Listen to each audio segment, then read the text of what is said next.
दही वाली मगम्मा। बच्चों, आज मैं आप सभी को एक छोटी सी गांव की कहानी सुनाने जा रहा हूँ। उस गांव का नाम वेंकटपुर है। मगम्मा अबलूर के समीप वेंकटपुर के रहने वाली एक महिला थी। वह रोज दही बेचने बेंगलौर शहर आती थी। मगम्मा का पति नहीं था। मगम्मा अपने बेटे पुतौह और पोते के साथ रहती थी। मगम्मा वह एक विधवा औरत थी, इसलिए उन्होंने अपने परिवार का पालन पोषण दही बेचकर किया करती थी। मगम्मा अक्सर दही बेचने बेंगलौर शहर में आती और दही बेचा किया करती। दही बेचने के बाद जो भी रुपया उसे प्राप्त होती हैं, उसी से अपने परिवार का पालन पोषण किया करती हैं। जब भी वह दही बेचने जाती हैं बेंगलौर शहर में, तो लेखक के घर जरूर जाती हैं और लेखक के घर भी दही बेचती हैं और अपने सुख दुख की बात बताती हैं। लेकिन मगम्मा अपने पोते से काफ़ी प्यार करती हैं। एक दिन की बात है, मगम्मा उस दिन अपने घर पे रहती हैं। मगम्मा को जो पुतौह होती है नजम्मा, वह अपने बेटे को उस दिन खूब पिटाई की। पोते को पीटते हुए देखकर मगम्मा काफ़ी दुखी होती हैं और वह अपनी बहू को काफ़ी डांट फटकार लगाने लगी।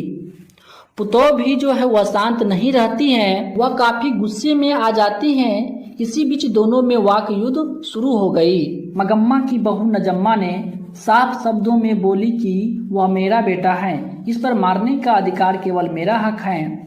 उसी के दौरान मगम्मा का बेटा आ जाता है। मगम्मा का बेटा जैसे ही आता है, मगम्मा सारी घटनाओं को एक एक करके अपने बेटे को बताता है। मगम्मा का बेटा बोलता है, माँ, मैं तो नहीं चाहता हूँ तुम दोनों आपस में झगड़ा करो, लेकिन फिर भी सास पुतौह में झगड़ा होती ही रहती हैं। लगातार झगड़ा बढ़ती चली जाती हैं। वाद विवाद इतना बढ़ जाती हैं कि अंत में मगम्मा को बोलना पड़ता है, बेटा तुम मुझे चाहते हो अलग करना तो अलग कर सकते हो। बेटा बोलता है, माँ, मैं तो अलग करना नहीं चाहता हूँ, लेकिन अगर आप शर्त रखते हैं पत्नी और माँ में किसे चुना जाए, तो मैं अपनी पत्नी को चुन लूँगा, क्योंकि मेरे सिवा इसमें और कोई नहीं है। आप अकेले भी रह सकते हो। इस बात को सुनते ही मगम्मा काफ़ी दुखी हो जाती हैं। उसके बाद मगम्मा बोलती हैं, ठीक है बेटा, अगर तुम चाहते हो मुझे अलग करना तो अलग कर सकते हो। उसके बाद मगम्मा दही बेचने के लिए बेंगलौर शहर में चली जाती हैं।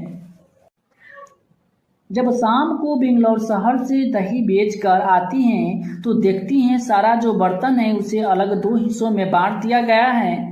उसका बर्तन अलग साइड में रख दिया गया है, वैसा ही बर्तन रखा गया है। मगम्मा समझ जाती हैं बेटा पुतौह मुझे अलग कर दिया है। फिर भी मगम्मा थोड़ी उदास होती हैं, लेकिन फिर भी सुखी रहना शुरू कर देती हैं। खाना बनाती हैं, खाती हैं और बेंगलौर शहर में चली जाती हैं दही बेचने के लिए।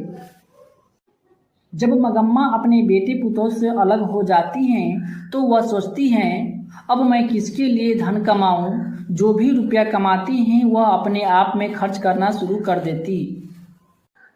वह अपने पोते से काफ़ी प्यार करती हैं, इसलिए अक्सर अपने पोते के लिए कुछ न कुछ मिठाई खरीद कर जरूर लाया करती हैं और उसे छुप छुपा कर मिला करती हैं।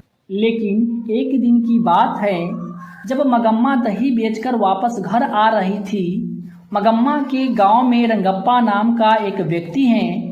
जो रंगप्पा गांव का लंपट और जुआरी व्यक्ति था, वह मगम्मा से धन चाहता था। इतना ही नहीं, वह मगम्मा के अनाथ समझकर उसकी इज्जत भी लूटना चाहता था।